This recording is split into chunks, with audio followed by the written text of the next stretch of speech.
Hello, John Bloodworth Gentleman Crafter here with card layout number 80. This time we are choosing to shine. This is the layout, and you've probably already noticed I've made a couple of adjustments. I've got some ink pads, a self-adhesive sentiment that I've already stuck down, a selection of dies. Again, no idea if I'm going to use any of these or all of them, but I've kind of put them together based on what I hoped to achieve. It's always a good idea to have a rummage and then collect things together. I'm using the Perfect Moments pad from first edition, and this is they, them, it, whatever. It's the 8x8 version, by the way, and that's going to form my card base. So I'm chopping the 8x8 sheet down on one edge by a couple of inches and then scoring it in half to give myself a 6x4 card. I really like using these papers to make the card bases because it makes them very special, as they have a pattern inside and out if they're double-sided, and also it gives a nice background straight away without having to do anything. Now, I did promise Henrietta I'd show you how I stored my 6x6 pads, and that was it. Nothing special. I can't remember the name. I think it begins with a V, and I believe it came from IKEA. So there you go. Anyway, onto the die cutting, and I'm just chopping out the bits that I will need to put together this card. There's my very high-tech solution to finding a bit of white card. I've got an entire stack of it somewhere, but as I explained in the last video, I'm having a move around, so locating things is proving a challenge.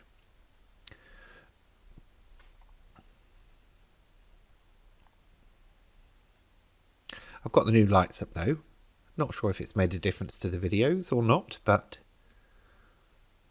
it's certainly made a difference to my workspace, as it gives me a lot more table room, and also I don't need the clothes rack hanging over the desk with the massive lights.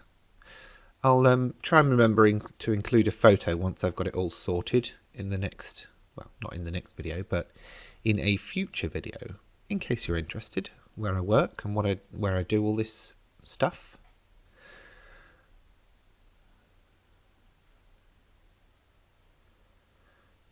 Probably tell that I'm just using only a couple of colours for the die cutting this time around, and that's purely based on the cardstock that I chose for the background.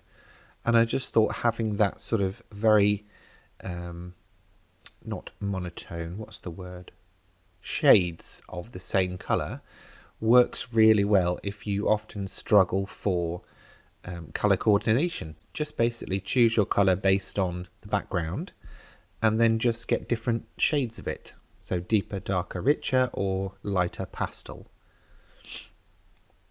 I've skipped ahead a little with the die cutting because I'm not sure you wanted to see that going on and on and on. And I'm basically now just assembling the flowers. And these are made up of the very spindly daisy-esque flowers. Some gems, and then I'll use the big darker pink backgrounds as well. The purpose of the darker pink really was to just give a much more stable surface to glue them to the card. Sure, it adds a little bit of design aesthetic, let's call it that. Now, again, I've lost the rulers that help me mat and layer perfectly, but I'm just eyeballing this and leaving a small border around the sentiment. I think I did okay, slightly wonky, but nobody's going to notice, hopefully. Okay, a slightly different way to shade the butterfly this week, and I'm going to use the pouncing technique. Again, I've lost the thing that I usually ink on, so I'm using a bit of card. Really can't find anything right now. Now, so loading up the ink onto the blending sponge and then dabbing it, or pouncing, avoids the risk of me ripping the butterfly to bits if I'm doing the regular shading technique. And also it means we can take the wet ink from the outer edge, or the furthest point, and then bring it in so we get a nice subtle ombre effect. And there you go, there's also a way to stencil with die cuts as well. many top tips in this video. If you like them, don't forget to subscribe and hit the bell icon to receive notifications about all of the new videos that come up. And of course, check out the full playlist where there are 79 other card layout videos, some of which have some tips in, others they're kind of a bit basic, but they're all intended to help you with layouts, really. Okay, so I inked up the edge of the white circle with some of the leftover ink. I didn't re-ink that blending tool. I'm putting foam pads on the back to raise it up away from the card's surface. And I will be using the gridded ruler as ever to make sure I get it in the middle of the card. Definitely worth investing in one of those if you haven't already got it. Bookbinding glue to stick paper to paper. It's just the perfect glue. It's quick grab, doesn't bend or buckle your cardstock or paper, and you use very little, so it goes a long way. I know a lot of you now agree. You've let me know that you've invested in some and you love it. If it's not your favourite glue, let me know what you use in the comments below the video. And of course, if you want to leave any other comments about this video, you can do so there or over on my blog.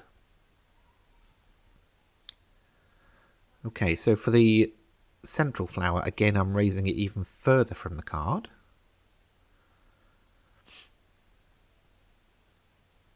With another foam pad. I'm using black ones, which apparently are intended for outdoors. It's basically because I ran out of the white ones. I've got a pack of 15 arriving today or tomorrow. I've had a bit of a spree on the Amazon. The butterfly, I'm just gluing the, now I was going to call it stamen, but that's the flower, thorax, to the card so that the wings are free floating and can have some dimension. And then for the sentiment, it could really have gone in several places, but I'm going to choose to put it at the top of the flowers so that it's part of that decoration. And I'm going to apply it with a dimensional glue. And this is so that I don't have to use the bulky foam pads, but it will still hold its position and also be raised up. And there we go. Card done. So relating it back, I basically just changed the squares for circles. Hope you've enjoyed it, and I'll see you next time. That's it for this time. If you've enjoyed this video, please remember to give it a thumbs up, and if you have any questions, feel free to leave them in the comments section below. And for more from me in the future, please remember to subscribe to this channel. Thanks for watching.